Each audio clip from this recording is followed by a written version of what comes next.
Dear learners, আমরা অনেক সময় বলে থাকি তোমার আসার কথা, রহিমের আসার কথা, রহিমের পড়ার কথা, রহিমের স্কুলে যাওয়ার কথা, রহিমের বাজার যাওয়ার কথা, করিমের মাঠে যাওয়ার কথা। এই ধরনের এক্সপ্রেশনগুলো আমরা ইংরেজিতে কিভাবে করব?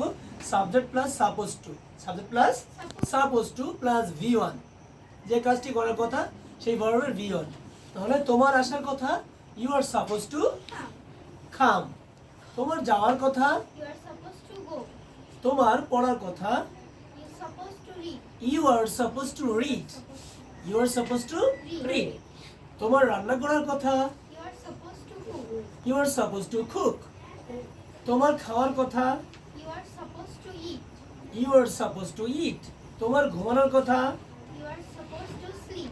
You are suppose to sleep. Thank you Sabia.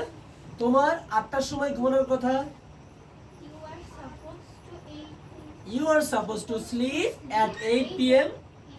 Okay, you are suppose to sleep at 8 p.m.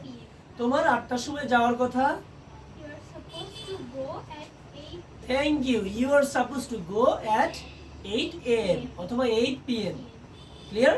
সময়ের আগে অ্যাট বসে। ক্লিয়ার? সো আমাদের বেসিকটা জানতে হবে যে you are suppose to go তোমার যাওয়ার কথা, you are suppose to come তোমার আসার কথা।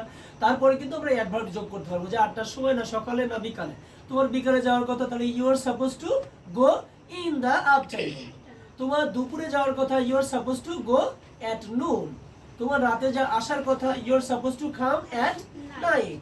তোমার 8টার সময় আসার কথা you are suppose to come at 8 a.m. অথবা p.m. Understand? So don't forget to practice at home with your friends and family member to be a fluent speaker. Okay? That's all.